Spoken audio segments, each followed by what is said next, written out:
What's up? What's up? What's up, world? You are live from the Producer's Corner, a new segment that we're doing here at the KnoItAllZ podcast. Just wanted to briefly get on here and talk to you about something that I just recently saw on Netflix. Great watch, Malice in the Palace. And it reminded me of something that I think I've already known and I've known for a long time. The Indiana Pacers were the greatest what if in basketball.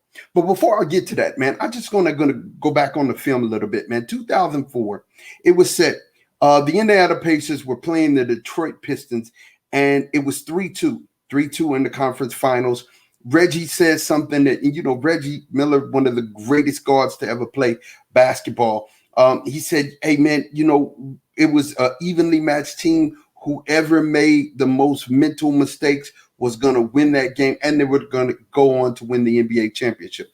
Sure enough, that's exactly what happened. Ron Artest committed a flagrant foul. I mean, you could argue it was flagrant. You can argue it was just he had a reputation of flagrant fouls, so he got that foul. And definitely the game was really tight. I think it was 65-65 or 62-62. It was tied at that point, but the flagrant foul kind of turned the tide on that game. That next year, they ended up picking, and here's the thing you have to understand. It was Jermaine O'Neal, it was Ron Artest, and it was definitely Reggie Miller at this point, right? And they were ready. They were right. But that next year, they picked up Steven Jackson.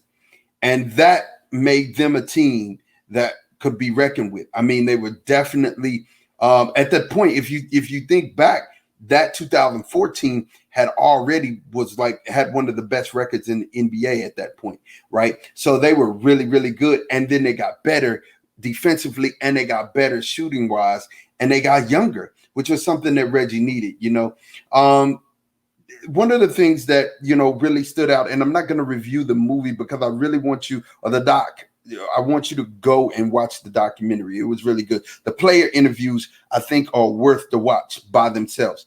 But David Stern, he didn't want to take accountability for it in the NBA. He wanted the NBA to kind of have their hands clean. He did the pilot move, like, my hands clean. I ain't convicted of none of this. And he blamed it on the players. But once again, the players had a role to play, but I really have to say here it was the fans, right? And we've seen this narrative play out in the NBA a lot. There's a lot of entitled fans that go to NBA basketball games, and they feel like because they're season ticket holders, they can say anything that they want. Absolutely not true. Right? If you paid for a season ticket, guess what? You're just a season ticket holder. All you have the privilege to do is to yell real loud, to boo real loud, and to enjoy the basketball game. You do not have the privilege. You're not paying, although you feel like you're paying for their salary, you're not paying them directly, and they don't work for you. And even if they did work for you, it's not slavery. So you shouldn't be able to hurl insults, much less a cup. That's something totally different. I was appalled at the lack of responsibility. I used the word appalled. I was appalled at the lack of responsibility that the fans took for starting this melee, especially the man that took a cup. He thought he threw the cup. He thought that was going to be, the funniest thing in life, when literally you cost so many people so many things. And at the end of this, I started thinking what I already knew. You cost Reggie Miller a ring.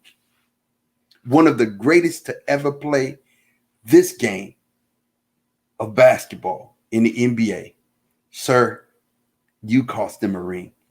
Indiana Pacers of 2005 is the greatest what if. We know that the melee and the fallout. Ron Artest was suspended the whole year. Jermaine O'Neal was suspended for some games, and Steven Jackson was suspended for some games. That took a lot out of Reggie's sales. That was it. You got to think about it. At this time, Ron Artest is the best on-ball defender in the perimeter that there is in basketball. At this time, Jermaine O'Neal is one of the best big men in the game of basketball. Guarding the rim protector, and he was getting busy. he was getting points. He was getting buckets. I think he was averaging like 23 points a game. Reggie Miller was still the sharpshooter that he was. And Steven Jackson had just came off of winning the NBA championship with the Spurs. So this was a seasoned unit that was ripe. And they had went into Detroit at this time and spanked Detroit. Now get this. This was them at full strength, right?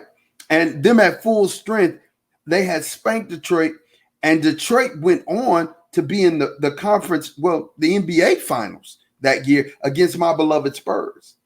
And they got spanked, and of course the Spurs won another one. But what I'm saying to you is that Indiana Pacers team beats my beloved Spurs. At full strength, they beat them.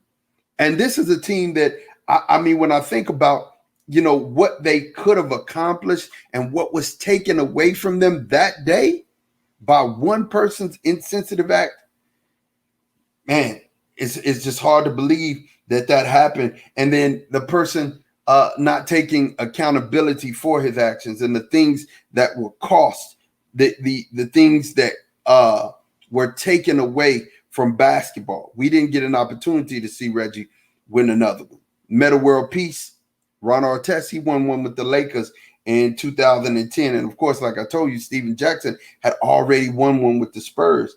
You know, and Jermaine O'Neal, what y'all don't realize, he was a bona fide all-star at this point. He was an all-star. He wasn't just Jermaine O'Neal. He was an all-star. He was an all-star playing his best basketball. And after that, you know, after that year, Ron Artest left, Steven Jackson left. And, you know, hey, you know, we had the retirement of Reggie Miller. But I just wanted to hop on here, man, and talk to you about the greatest what if in NBA basketball. And, you know, it was just reminded to me by the Malice in the Palace that it was taken away. This is your boy, the Producer's Corner. This is I'll talk to you guys later. Peace.